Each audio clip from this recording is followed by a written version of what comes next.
Halo semuanya, pada video kali ini izinkan saya memperkenalkan diri terlebih dahulu. Nah, perkenalkan, nama saya Misbah Zainul Mustafa.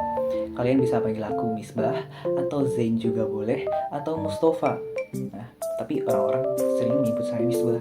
Nah, saya dari kelas IHC 5, angkatan 22 di Universitas Islam Negeri Wali Songo. Nah, perihal pembuatan video ini adalah untuk menuntaskan tugas dari UTS hak kekayaan intelektual. Nah, topik utama dalam video ini adalah yaitu pengaturan hak kekayaan intelektual atau HKI dalam KUH Perdata. Mari kita pahami bersama apa itu hak kekayaan intelektual, bagaimana pengaturannya, dan peran KUH Perdata dalam melindungi hak-hak tersebut. Sebelum kita melangkah lebih jauh, kita harus tahu dulu tuh apa itu hak kekayaan intelektual. Nah, hak kekayaan intelektual atau bisa disingkat HKI adalah hak yang diberikan kepada seseorang atau sekelompok orang atas hasil ciptanya, baik di bidang seni, sastra, teknologi, maupun karya-karya inovatif lainnya. Hak kekayaan intelektual meliputi berbagai hak seperti hak cipta, hak paten, kemudian hak dagang atau merek dagang, desain industri, dan rahasia dagang. Di Indonesia sendiri, HKI diatur secara khusus untuk melindungi karya-karya ini agar tidak disalahgunakan oleh pihak-pihak lain, terutama pihak-pihak yang tidak bertanggung jawab, teman-teman. Nah, kemudian bagaimana HKI diatur dalam KUH Perdata? Nah, meskipun peraturan rinci tentang HKI tidak secara langsung diatur dalam KUH Perdata, dasar hukum perlindungan terhadap karya-karya ini tetap dapat ditemukan dalam KUH Perdata. Nah, salah satu yang paling utama nih adalah pasal 570 yang menjelaskan pada intinya itu bahwa hak milik mencakup hak untuk menikmati suatu benda, melakukan perbuatan hukum atas benda tersebut.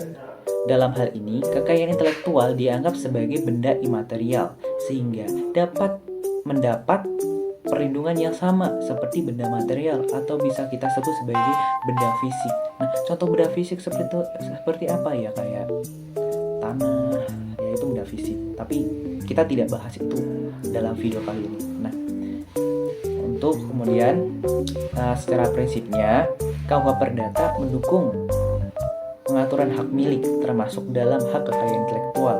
Hak ini memungkinkan pencipta untuk menguasai dan memanfaatkan hasil karyanya sesuai dengan kehendak mereka. Untuk selanjutnya, di sini ada undang-undang khusus yang mengatur tentang hak kekayaan intelektual. Nah, undang-undang apa sajakah itu? Nah, untuk undang-undang yang mengatur yang lebih rinci di Indonesia telah memiliki undang-undang yang khusus mengatur berbagai aspek hak kekayaan intelektual. Nah, undang-undang tersebut apa aja nih? Nah, yang pertama itu ada Undang-Undang Hak Cipta nomor 28 tahun 2014. Nah, untuk isi undang-undangnya mungkin aku akan menaruhnya dalam deskripsi di bawah, teman-teman.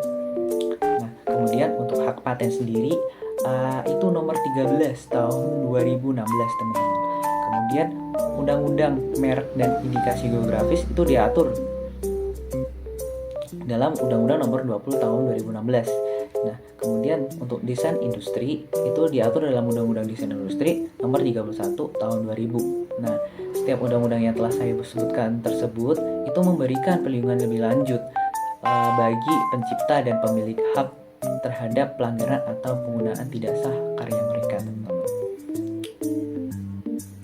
Lalu kemudian yang menjadi topik utama dalam video ini, apa sih peran KUH Perdata dalam penegakan HKI gitu atau hak kekayaan intelektual.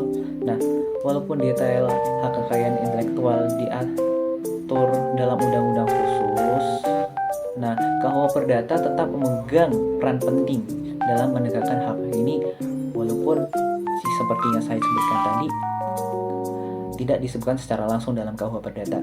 Nah, ini terutama dalam konteks gugatan perdata.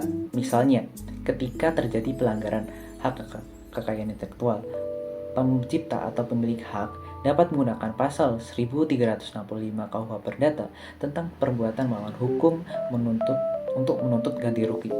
Nah, pasal ini tuh berbunyi setiap perbuatan yang melawan hukum dan menimbulkan kerugian bagi orang lain mewajibkan orang lain yang karena kesalahannya menyebabkan kerugian itu untuk mengganti kerugian tersebut. Pasal ini sering digunakan dalam kasus pelanggaran hak kekayaan intelektual seperti plagiarisme atau penggunaan karya tanpa izin.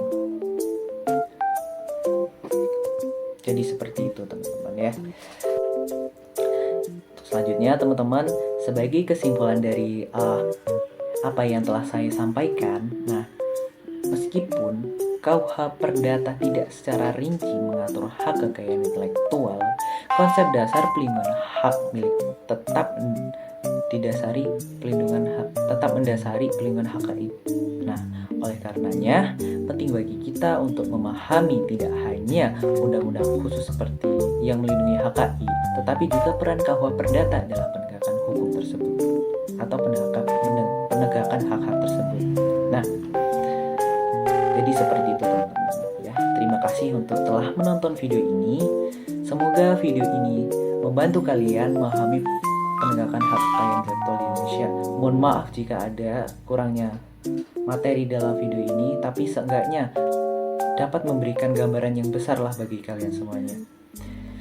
Jika ada pertanyaan atau topik yang ingin dibahas, silakan tulis di kolom komentar ya teman-teman. Dan jangan lupa untuk like, komen ya, dan juga subscribe yang paling penting agar tidak ketinggalan video-video edukatif lainnya. Sampai jumpa untuk video selanjutnya teman-teman. Dadah.